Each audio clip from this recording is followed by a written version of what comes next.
founder of Inception Group, Mr. Fogg's, Cahoots, Maggie's, Bunga Bunga. The money paid as entrance, and the venue would take the money paid at the bar. Eventually we took these two guys out for a tour around nightclubs, which was one of the most awkward evenings of my life. And that's 15 years ago this year. That's how Inception Group started. When something's not getting traction and it's not getting momentum, don't keep spending all your time flogging it. Amazon, they were doing conferences in London and then they rent one of our venues.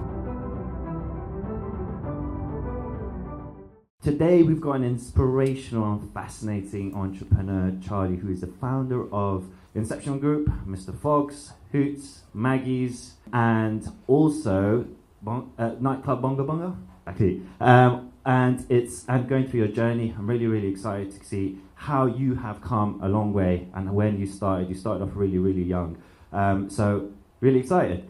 Charlie, tell us a little bit about your early life, how you started.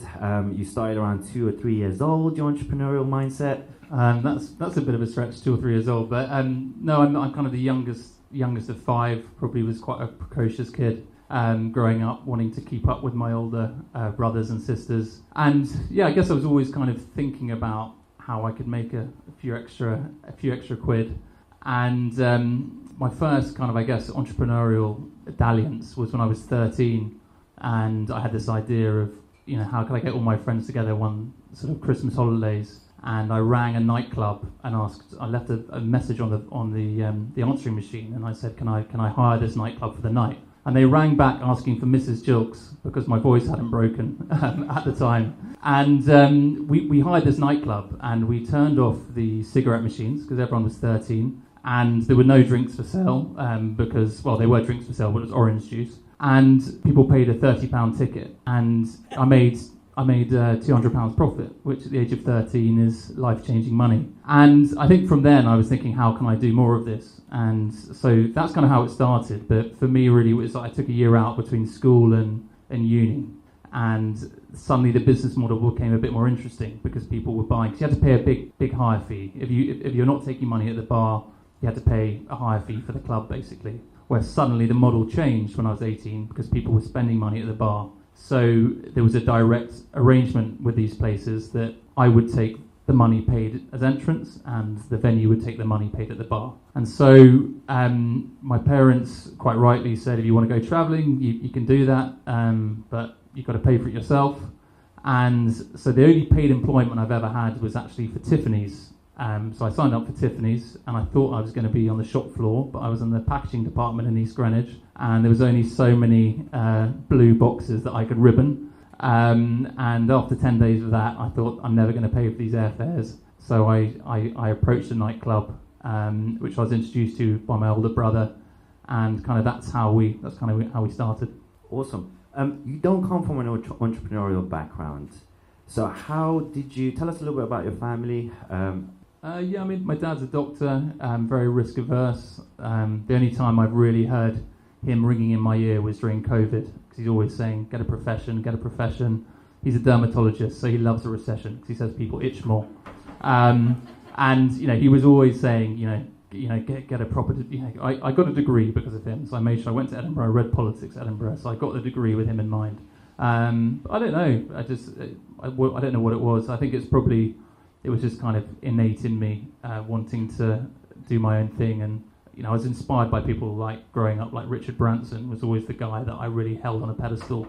Read his book, Losing My Virginity, really young, and he was the guy that really inspired me. And more recently, kind of entrepreneurs in my sector, the guy Danny Meyer is a US entrepreneur, the guy who founded Union Square Hospitality, and he started Shake Shack more recently. And he was his book Setting the Table is a book we give every manager. But yeah, I know it wasn't something I grew up around, but it was something that was kind of innate, I guess. You went to Edinburgh University. What did you do when you finished? Because a lot of people, they get degrees and they suddenly want to become entrepreneurs. So you did that purely for your family, or did you build some skills studying? So I started doing these club nights in my year out. I ran a Tuesday night at a nightclub, and there was this guy called Duncan who ran a Thursday night, and we were kind of arch rivals. And the week before Christmas, we knew that every night would be busy. So I booked the Wednesday night through the owner, and he booked it through the manager. And they suddenly realised they're double booked, and we were going to have to work together. They had to break it to us that, Charlie, you and Duncan are going to have to do this night together. And we were both very unhappy about it. And this guy waltzed in, and he suddenly had a guy clicking on the door for every time someone paid to get in. And I realised the club had been fleecing me for the last year, and he was incredibly practical. So suddenly spoke to him, and Duncan's been my business partner now for 22 years, so we own everything 50-50. And that was the start of our relationship, really, with work. And I think we, from that moment, thought we could do more and more. We took over bigger venues. We did like Ministry of Sound and Hammersmith Palais. And then we got to the point, so this is still on my year out, we got to the point where we thought we'd eventually like to have our own place. So I used to go to Edinburgh University for the whole 4 years. I did 3 days there. I used to go up every single Monday morning. I used to do Monday, Tuesday, Wednesday at Edinburgh. Every single Wednesday afternoon, I came back to London and ran the business. So I think it really showed me you can get a degree and run a business at the same time. And I think something people don't say enough is that the time to start a business is young, because actually when you're older, you've got so much more to lose. It's so much harder. So I took those risks early, before I had children, before I had to do the sensible thing. And I think whilst I was at Edinburgh, we then decided it was time to open our own place. So we wanted to open our own nightclub, and we heard about this hotel called the Sloane Square Hotel. And there were these two owners. They were in their 70s, and they had a basement which we knew used to be licensed. So we approached them and said, "Look, you've got a basement here. We'd love to set up a nightclub." And they looked at us like we were something that sort of the cat had brought in. They said, "No, we're in the business of sleep. We're not interested." And we said, "Look, honestly, this is a golden opportunity for you guys." And I think they're just wondering why these sort of 22-year-olds were being so persistent, full-time students. And looking back on it, we did some quite weird things. Like I found out his birthday and sent him a Mont Blanc pen on his birthday to get his attention, which is kind of almost stalkerish, but we just did not take no for an answer. And then he said he was very worried because we were going to wake people up in his hotel. But we then said, well, we can put lead line insulation in. And unbeknown to him, we got people into the basement to do this whole soundproofing plan. And then we said, this can guarantee that there'll be no noise bleed. And we can also guarantee that if there's any person who complains from your hotel, we'll refund them out of our P&L. And then eventually we took these two guys out for a tour around nightclubs, which was one of the most awkward evenings of my life, with their driver, them holding we went to Bougie and a few others, and they absolutely hated it. But I think they saw the money-making opportunity, and we did a joint venture. So we opened a nightclub in 2006 called Gilkes, so I was still doing my finals. And it was pretty stressful doing my finals, opening my own place. But got off to a great start, and we had the perception of being owners, even though we didn't own anything. It was a joint venture. They put in all the money, we ran it, and then at the end of the year, we split the money, we split the profits. And that gave us that leg up, that gave us that opportunity to learn how to operate something. Because we only very vaguely knew, well, vodka's kind of 10, 11 quid, you sell it for 100 plus, you must be making money, but we didn't know about anything in the middle. And it was almost like business school, and these two hoteliers were actually very old school, but they taught us so much because they were so detail orientated, their budgeting processes. And we did that for 3 years, and then we thought actually it was time to set up our own place, and we heard about this residence bar in Chelsea Cloisters, which is a strange building in Sloane Square, and the bar was being touted on the market for a long time. I'd recently seen this idea of a speakeasy bar in New York, and no one had done one in London before, this sort of secret bar. And we approached them, and there weren't any other options. There's a big property mogul owns this building, and he'd had it on the market for 3 years, and no one had touched it, had no on-street presence. It was a small bar hidden away within a building, but with a good license. And we sort of thought this would be a great speakeasy, a secret bar with a doorbell. You could ring the doorbell, look through the little shutters, and we said, yeah, we'll take it. And he, looking back, I mean, he made us personally guarantee that lease, which was just completely nuts. But the rent was cheap. I remember our lawyer ringing us and saying, "You made a mistake. You put £5,000 a year. I think you mean a month." And they're like, no, a year. So it started at 5, 10 the second year, 15 in the third, 20 in the fourth, 25 in the fifth, and that's our first bar, Bart's, and that's 15 years ago this year, and that's how Inception Group started. So we've never, over the last 15 years, we've never taken a penny of investment. So every venue has funded the next. So we opened our first venue on £20,000.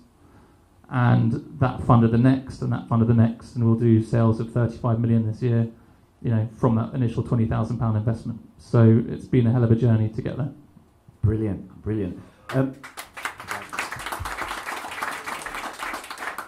In terms of, I love going to Bart's. I absolutely love it. There's a sense of community in Bart's that I absolutely love. I went there with my girlfriend, and everybody was so friendly. And so, tell me what was being done before Bart's. Was there other people trying to do the same, and was it successful? And how did you manage to be successful? It was interesting. When we opened Bart's, I looked at every bar that was in a 10-minute walk away, and I printed out pictures of them.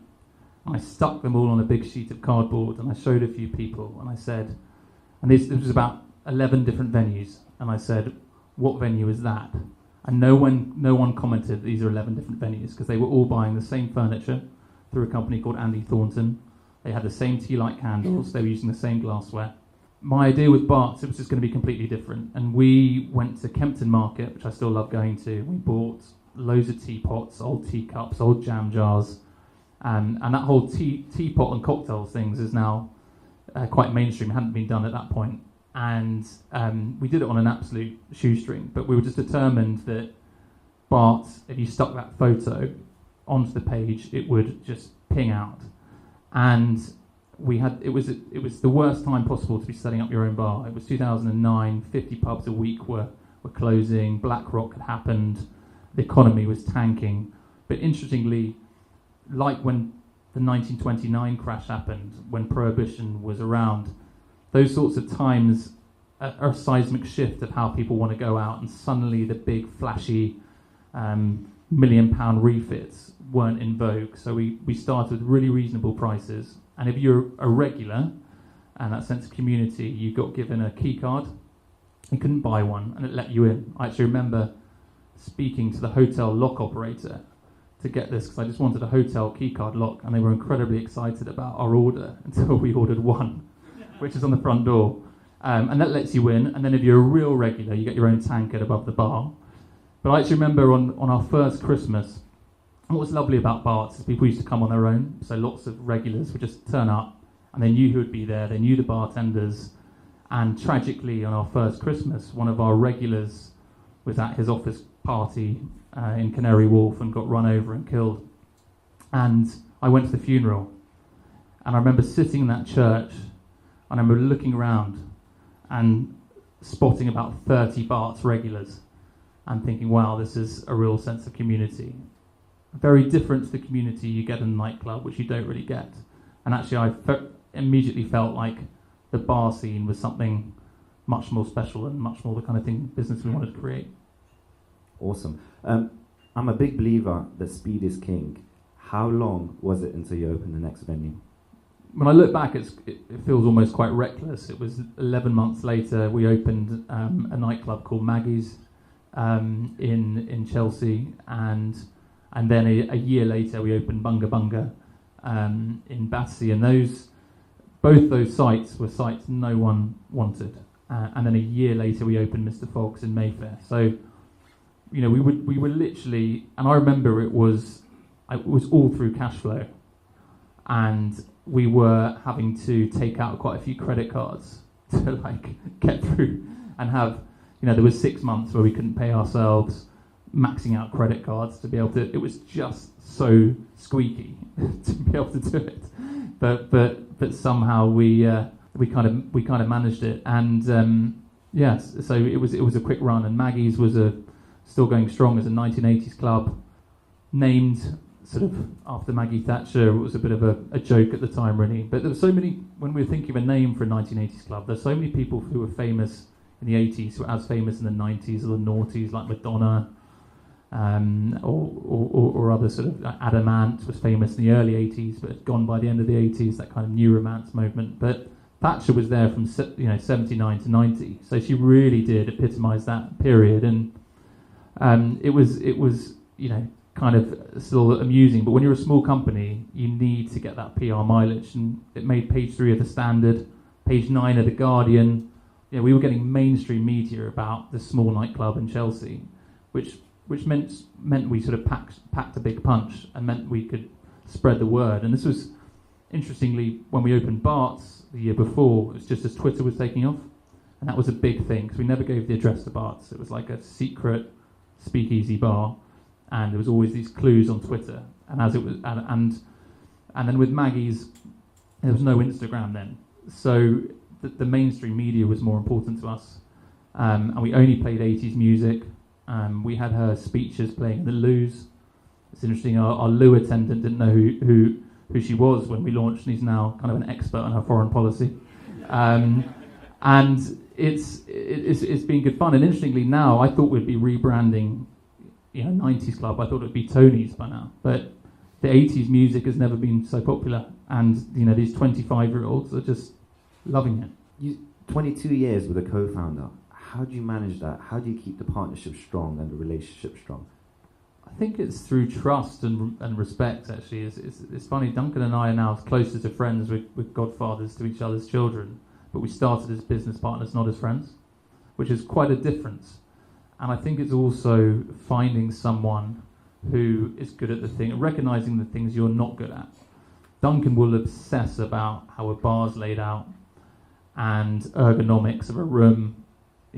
Halfway through that meeting, I'm fast asleep. Whereas I'm obsessing about the antiques we've got on the shelf and the customer experience. So it's finding that dynamic that works with the two of you. And I think it's trust, respect. It's also knowing, Duncan puts his foot down about something. I take, I'll back down, and likewise. And it's interesting, like emails come in, and I don't even have to say that's for you, that's for me. We just kind of know. We have that relationship now that we can we know each other's areas of the business. If we were to go back when you were starting Bart's, imagine you're starting Bart's, and 6 months later, COVID happens. What would you have done in that moment? Yeah, I don't know. I mean, I think COVID at that stage.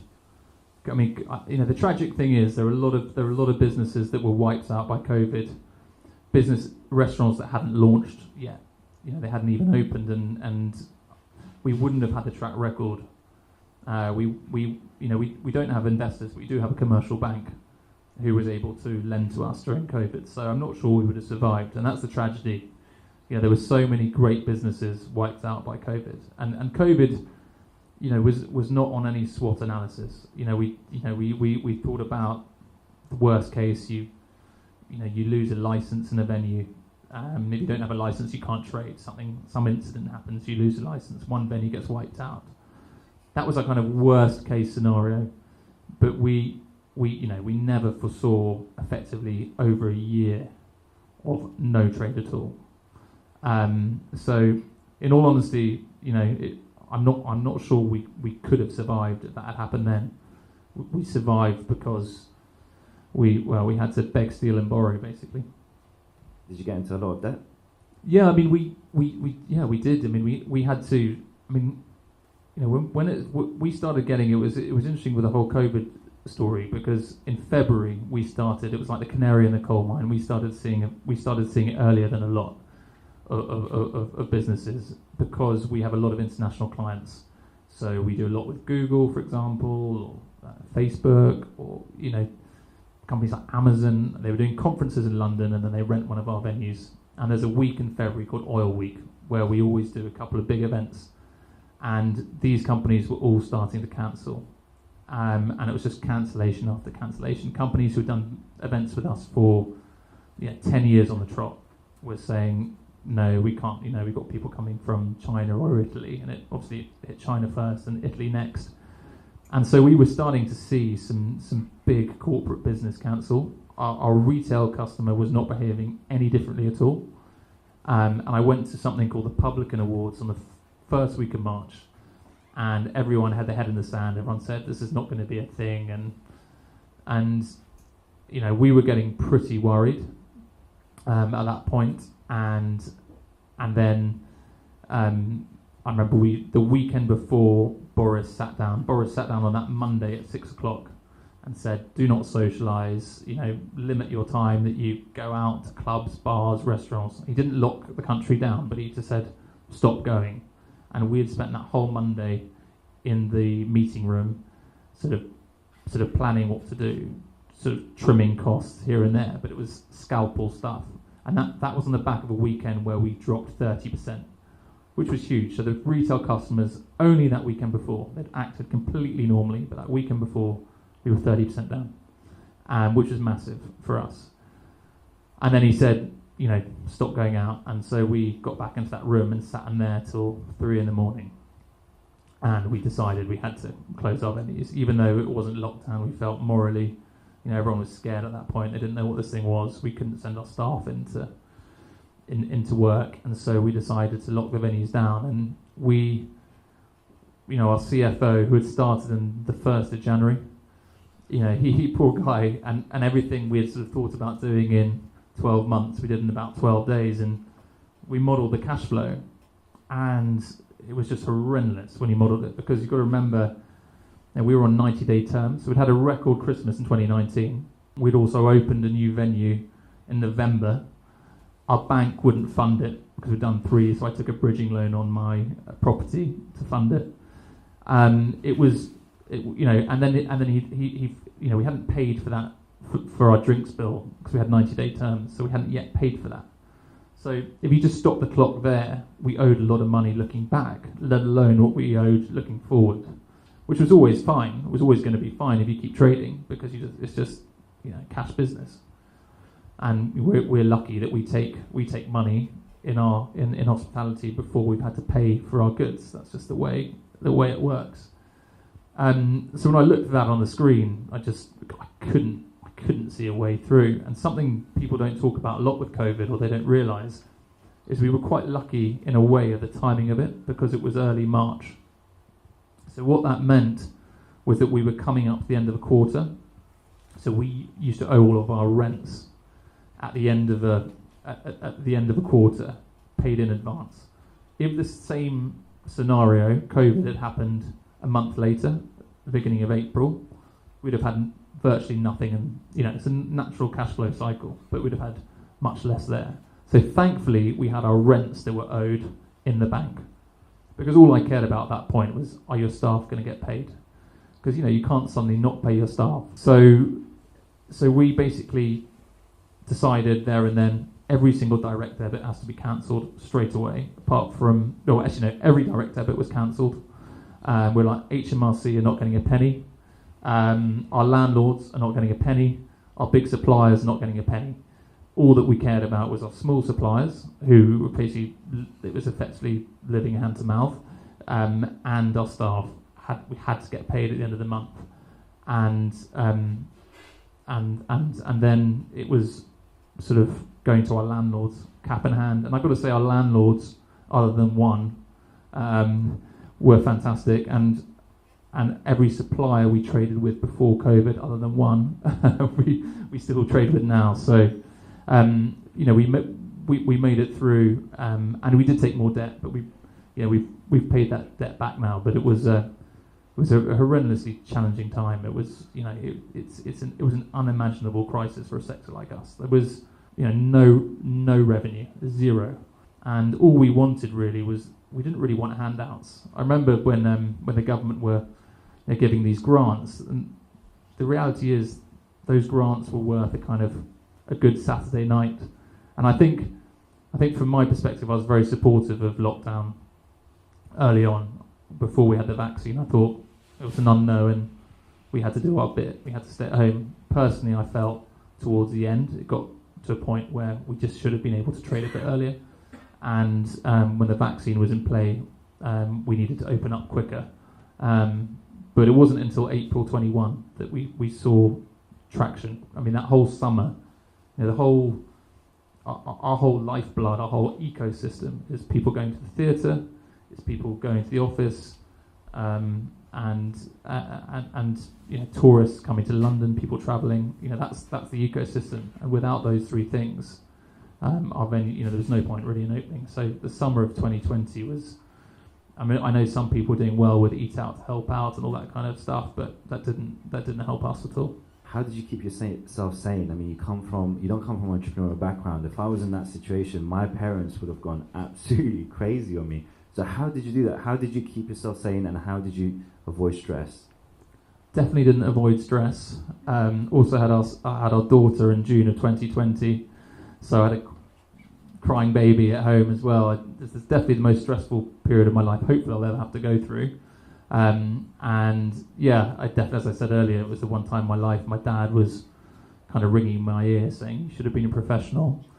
I think actually Duncan was a massive support. And he was, if you look at the phonetic symbols of crisis in Chinese, it's danger and opportunity. And I definitely was probably more focused on the danger. He was more focused on the opportunity. So I spoke to him a few times and said, what are you up to? And he was looking around sites, which I just thought was completely insane, but turned out to be one of the best things we did. And we came out of COVID and grew quite quickly, which probably, if it wasn't for him, I certainly wouldn't have done. I was being much more risk averse, but I'm very glad he pushed me in that direction. Because I couldn't really see past it, whereas I think he always had a very clear vision that good times were going to come again. But in my head at that point, it was like we're going to be living in this world, sort of weird, socially distanced world forever. Having so many venues, you must have seen a lot of things. Tell me a story that's memorable. It's a big question. One of my favourite stories was in Maggie's. We had this guy called Rob Lamberti, who was a George Michael impersonator. And he was an unbelievably good George Michael impersonator. And he always used to get his hair cut exactly like George Michael. And he, had the look, but he also sounded like him and sung like him. And he came down and did a performance, and there were lots of people in there. And there was someone who was a big football pundit, and he was tweeting, this is one of those most special moments, I've ever had. George Michael's doing an impromptu gig. But the best story came the next day when a friend of mine rang me and said, Charlie, you've got to hear this. And he said, my PA has just turned up an hour late to work. And she said, Alan, I'm so sorry, but you'll understand when I tell you, George Michael is not gay. And what's more, he's so down to earth, he's staying in the Holiday Inn in Wandsworth Roundabout. So this guy, Rob, had taken this unsuspecting lady under the pretense of being George Michael. That I laughed about for quite a long time after. What's your future plans? I think we're going to carry on growing. We're opening a really exciting site in Borough Market. So Mr. Fogg's, we're in Mr. Fogg's City Tavern at the moment. We've got 9 within the Mr. Fogg's brand. We've still got Bunga Bunga in Covent Garden. We opened the control room in Battersea Power Station. Bart's and Maggie's going strong. But for us, the next big site is Borough Market. We've taken a really cool space right in the centre of the market, so that's under construction at the moment. And then the next site will probably be out of London, so I think either this year or early next year. And I think we want to start proving that our business can work out of London. And we're looking at cities like Birmingham and Brighton, Manchester, but also looking internationally, some opportunities there. But I think that's really exciting. It's a new challenge, and someone said to me once, you've got to treat a new city almost like a new country, and really approach it in that way. There's a lot of entrepreneurs here, and in the late night operating business, what advice would you give to those starting? I think that the advice I always give to people wanting to start in hospitality is start small. You know, people sometimes come and they say, we've got this idea for a restaurant. We're looking at 11,000 square feet space, and I always say, well, you know, we kind of started. We proved that we could kind of do it by promoting, and then we started with a venue that was a former squash court. And it was quite easy to make Barts look busy because it takes 60 people.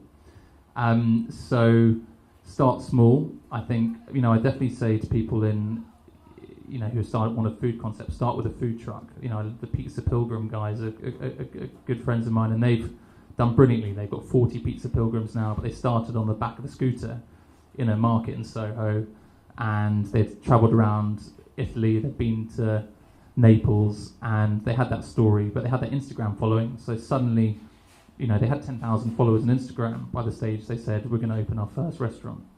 And that's the way to start. You've got to get that traction. You've got to get that following. I think you've just got to, you know, you've got to be prepared to do the hard work, and you've got to do something better than other people. I think something we always say is it can't just be a gimmick. You know, for us, we're quite heavily themed, but behind that is still a solid offer. You know, hospitality, not service. That's our kind of mantra. Service is a transaction. Service you can get from a vending machine. Service is how this glass gets to there. Hospitality is a way we make people feel. And that's kind of runs through the blood of Inception Group, and that's something so key. You know, I think as we enter this strange new era of AI and robotic automation, actually EQ is going to become way more important than IQ. And actually the thing I think we all realised in COVID is everyone was kind of sitting on their sofa ordering Deliveroo. And I think a lot of those businesses like Pizza Express haven't recovered because people realise they can get the Pizza Express pizza on their sofa. Whereas actually people want to come to a restaurant where they can get that interaction. And that's what you're paying for. You're paying for that atmosphere. You're paying for that interaction with the staff. So I think remembering hospitality, happy staff, happy customers, and yeah, it's you know, hospitality is a tough sector. It's similar to my dad telling me not to go into medicine. I probably tell my kids, you know, don't go into hospitality. But it is, you know, there's nothing more rewarding than walking into a busy venue and seeing lots of happy people. And you know, we got a wedding invite last week from a couple who wrote us this lovely letter who met in Mr. Fogg's and are getting married, and I'm sure there'll be lots of Maggies and Bunga Bunga babies along the way as well. Maybe with a George Michael lookalike. What prompts you to be part of the Jobs Foundation? I think it's a very noble cause that Matthew and Georgiana are championing, and I think actually business for too long has been a dirty word, and actually I think it's really important that we can see that business can be a force for good. And you know, even with an incoming Labour government, I think Rachel Reeves realises that she can't pull the tax lever any further. The only way that we're going to get more money for public service is through the SMEs, and they are they're the driving force behind the economy. And you know, we need to be supporting businesses, and we need to be creating jobs. You know, Inception Group, we employ 500 people now. I'm very proud of that. And if we can keep growing, you know, within the next few years we'll be employing 1,000 people, and you know, that's what pays for. You know, I think Kate Nichols, who I think has been an amazing figurehead for our sector, she said currently, you know, as a sector in taxes, you know, hospitality pays for the police. Help us to expand, cut our VAT, and help us to grow, and we could also pay for social care. And that's the way to look at it. And I think, you know, ultimately we are generating the tax revenue through creating jobs that keeps the country ticking. What does community mean to you, and how important is it? Well, community, you know, as I said, within Barts, you know, that was the real sense of community within our customers. And that's a lovely thing. But I think there's a big community within our staff as well. And we do a trip every year. We just got back from Valencia, where we take all of our managers away, and those sorts of trips, we go for 3 days, 2 nights, it's really nice to kind of speak to your colleagues away from the office. But it's key. I think people want to be part of something, and I think in terms of what motivates people, you've got to pay people fairly, but actually it's all the other things, and that sense of community and that sense of purpose that give people the drive. Awesome. Thank you so much. I want to open up to the audience to ask any questions. I'm not sure how far this is going to stretch, but I'm just really lost.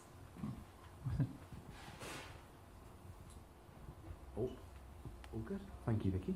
Hello, my name is Carlo Weaver. I'm the CEO of Prentico, an EdTech startup. You said that you've employed around 500 people. Have you employed any graduates or apprenticeships? Because I know that around Europe, hospitality is something that, especially if you're in France or Sweden, you only have to get a degree to work in a lot of these big places. Do you view your company to hire apprentices and graduates for what you do? Because if you would like to do that, I would happily help you, because I believe the future of our workforce is young people. I think it's a really positive thing in a way that's happened the last few years, that hospitality is starting to be seen as more of a career choice. And actually, I think as a sector, we're paying better now. I think the apprenticeship scheme is actually, we get this apprenticeship levy tax every year. It's completely unusable and unworkable. We can never find ways. It's effectively another tax, and we would like to use that to employ apprentices, but we're not really, as a sector, we're not really recognised as a skilled job choice. So it's tough to do, but I think we've got a long way to go. If you go to somewhere like Italy, you see the same waiters, waitresses, bartenders are there for a career. We've got a long way to go to really show people that hospitality can be a career, and it's something I would love to do more. But a lot of people see this as a job. They don't see it as a career. It's something to do between things, and that's something if we look at most of our general managers, they've come through the ranks. They've started as bartenders or floor tenders, and we've taken them to general manager. But that's something we're having to do internally. It's not really recognised, sadly, in the country. But hopefully, we can turn it that way. I've got the microphone, so I've got a question. We've been to a few of your venues recently with One Club, and I would say your staff are excellent. What do you do in terms of training programs?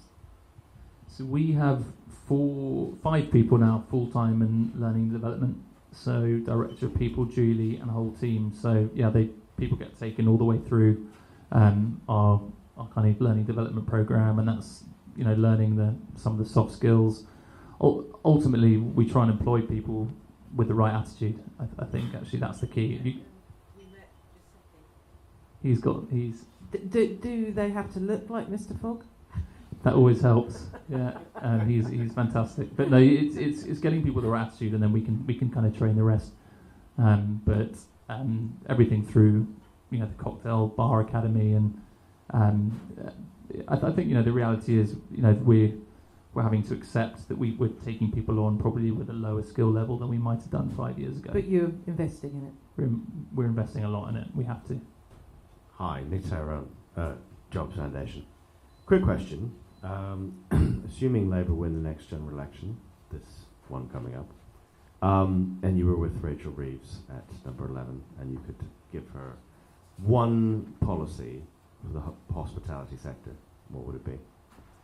I was lucky. A friend of mine who is quite politically agnostic had a dinner that he arranged about a year ago, and I sat next to Rachel Reeves, and so I said it was all about, well, there were 2, but it's VAT, a lower rate of VAT, that was very effective, and business rates. Business rates are punitive, and this current government kind of came out with this big headline that they had sort of business rates were going down by a third. Our business rates here at the same time that headline nearly doubled. Our fixed costs in this building before we've paid a single wage are £600,000 fixed costs, rent and rates. It's crazy. Hi Charlie, thank you for today. It's really useful. Thank you. So Gary Laybourne, I'm CEO of a sports social mobility charity. Like my peer, we use apprenticeships. Set it up 12 years ago, but actually set up as an independent charity on the 1st of April 2020. So SNAP on stress, and also sport and physical activity sector with hospitality feeling the pain.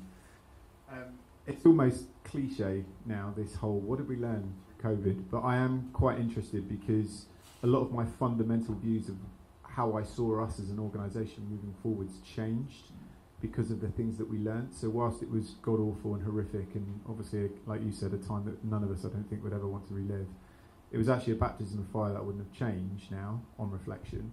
And it's actually, we've come out of it doing more things positively because of it. And I just wonder, for you as a business operation, was it pressing pause and getting through, or did it actually change some of your fundamental beliefs?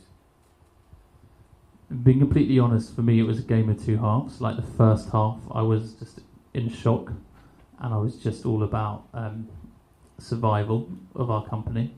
And the second half, which was probably by the time we knew we had liquidity from our bank, I was a lot better at kind of engaging in that sense of community. I think it made us really drill into our fixed costs and just really realising how those things can ramp up, and suddenly you cancel every single software subscription.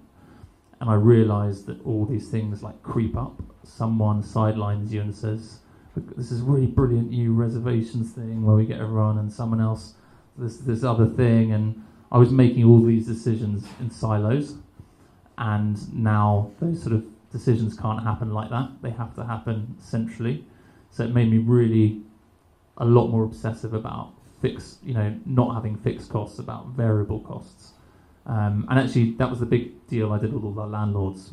We just went on to a 10% of turnover. So we said, look, they said, well, yeah, but what happens if it booms? If you recover, you're doing so well. Well, you're 10% of turnover. So if it booms, you do well. And if it's empty, you get nothing.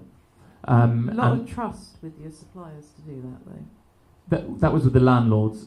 There was trust, but ultimately, it was interesting dealing with all of our landlords at that time, because we sort of talked them through it, and we said, look, because one of the best things we had was our company, something our lawyer set up for us 13 years ago. We didn't realise how useful it would be at the time.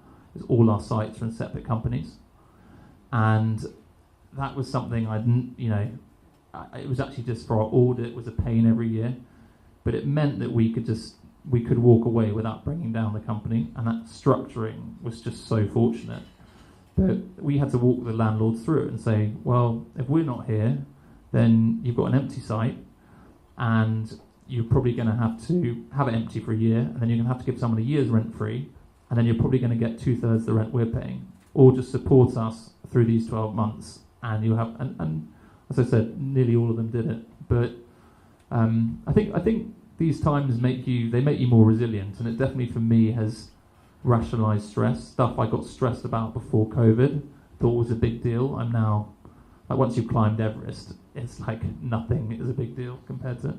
Hi there. So I'm Brad Crompton from Session Spirit, so from the supplier side of your world. So my question is, how have the marketing principles that you followed changed from your first venue launch to now, or is it just the channels that have changed? Yeah, I think it's interesting. I think when you start your first business and you're in your early 20s, you're quite a lot more exciting, and I'm quite realistic to the fact that a new Mr. Fogg's now opening is not as exciting as it was. You can't just send a press release out saying, the 9th Mr. Fogg's is opening and expect page 3 of the Evening Standard. So we have to think things through in a different way. And so I remember we opened our 5th Mr. Fogg's. I didn't just say, well, we're going to open a Mr. Fogg's. What we did was I set a challenge for 2 people to travel around the world in 80 days, and that we would pay them £20,000 and for the whole trip. And we launched a competition, and we got a sponsor to pay for it, Bombay Sapphire Gin. And basically we launched it in August and said, like, this is £20,000 and a trip for 2 around the world in 80 days. They had to get a botanical from every continent, and they would make a gin with them when we got back. And that just went, we had 45,000 applications. We were on Good Morning America. It's just the best job in the world. It went everywhere. We went on to ITV main evening news, and it just shows you just sort of approaching it differently. So you have to work a bit harder. Us just opening a new bar was no longer exciting, but we had to think creatively about a different spin to get the same message out. But definitely we've evolved from Twitter to Instagram, and now, TikTok is undeniably, it's a search engine. TikTok is young people don't find things on Google, they find things on TikTok. The botanical thing. The 80 days. A lot of the best ideas, which is nice, are not from Duncan and I anymore. They're from our team, and we've had interns who joined us. But it was a sort of, I think, to be honest with you, there was an island in the Great Barrier Reef that did something similar, like come and be a caretaker for this island, the Great Barrier Reef, get paid 100 grand to do it, and that was the seed of the idea. And then we adapted it in our own way. And August is always a good time to launch a news story because it's pretty quiet. I'm Jonathan from Apprentico. So you mentioned about AI and automation earlier. So how are you using tech and automation and AI to grow your business? The honest answer is probably not enough. I think our CRM system is getting better in terms of customer profiling and tracking visits. We're also looking at a system at the moment that integrates with our CCTV in a GDPR compliant way that can measure entrance, can measure how long it takes people to get served, and all that kind of thing, which is quite useful data. And this is actually the pilot site here. So we're using it in ways. So it's interesting, like a lot of the tech stuff, like QR codes for menus and things. Personally speaking, I don't really like it. I think that becomes service, not hospitality. People staring at their phone and not interacting with staff. But then I do think it's great to be able to pay a bill that way, because by the time you finish your night, you just want to go. You don't want that extra 20 minutes. You just want to pay your bill and go. So it's using technology sensibly without ruining the hospitality. I think sometimes, for a QSR restaurant, you just want to get in and out, and it's all about just having that burger. Technology can be more effective, whereas I think this, for us to convey our theme and convey what we're doing, we don't want to fully go that way. Hi, my name's Tamsin. I run an app which helps people find their friends inside busy venues. I wanted to know sort of what your advice, it's a very generic question, but what your advice to sort of a young entrepreneur would be, if you could give a lesson to your younger self. And also about like your optimism for the future in terms of like bouncing back, like sort of the world bouncing back after COVID and hospitality bouncing back. Well, as I said, I think at one point, I think it's great to be a young entrepreneur, and I think I personally don't agree with the advice that you've got to go and have your career and then set up a business. I think the later you leave it, the harder it gets to do it. And I think it's all about taking. You've got to take risks, believe in what you do. I always say to our staff that if you don't believe in what you're doing, how can you expect other people? And I think belief is quite infectious. And if you are so committed to this as a great thing, other people will follow you. I think in terms of, probably one of the big learnings I've had in COVID is that cash was king. I think I hadn't quite realised what that meant before COVID, that profit didn't matter, it was just cash, and so many great businesses go under because they don't have enough cash. And I think that is a lesson I think everyone's kind of nodding their heads, but would agree with, and for a young business that's absolutely key. In terms of optimism, I think we're kind of at rock bottom right now. I think the interest rates are punitive, and it's interesting. I was talking to someone who runs a travel business, and they've literally got their worst year on record in terms of villas at the moment. It's like they've been going for 20 years, and like they just cannot let these villas. So I think people are really feeling the pinch, and there's been a bit of a lag because people have been coming off fixed rate mortgages. I think 200,000 people a month. So I think as soon as rate cuts start coming in, sort of post-election, I think we'll be for us, like, train strikes been a massive hurdle. Like a city venue like this on a train strike week, we were sort of 60% down, and 1 week like that a month kills your profit. So personally think Q4 this year, things will start bouncing back and looking better. Thank you. I hate these things. My name is Edward Freeman. I'm an entrepreneur and property developer. In the spirit of, I love your energy, I love your optimism about hospitality bouncing back. I think it will be the last industry to go, and it will be the first to be revived from the ashes, because people love to be looked after. If Rachel Reeves waved her magic wand and gave you 100% rates relief for a year, and you suddenly had 1 or 2 million quid to do something with, but you weren't allowed to open a 10th Mr. Fogg's, what would you do with it, with your group? What would you like to explore more? I think it's something which we're doing a lot at the moment. I could do more of. It's reinvesting in your current estate, and I think that's something people don't do enough. I think when we launched our business 15 years ago, we had a mission statement to create unique and memorable experiences, and we saw experience being front and centre. Now the word experience is quite overused probably, but I think we've got to keep taking that further. It's like I always use the Blockbuster analogy, but Blockbuster died a death, whereas Blockbuster should have been in the prime position to evolve to Love Film and then eventually to Netflix. But they thought forever and a day people were going to walk 10 minutes to the local video store and collect a video and walk up the hill with their video and get charged £10 a day when they didn't return it. And we'll be telling those stories to our kids, and they'll look at us like we've got three heads. But they had the opportunity to evolve, and we've got to keep evolving and keep adding. And I think we're looking at how we can. There's this whole phase of competitive socialising now. People don't want to go out and just drink, and I'm finding that more and more with companies now. That's not enough. Just having a busy bar, a free bar, come and get slaughtered on a Tuesday.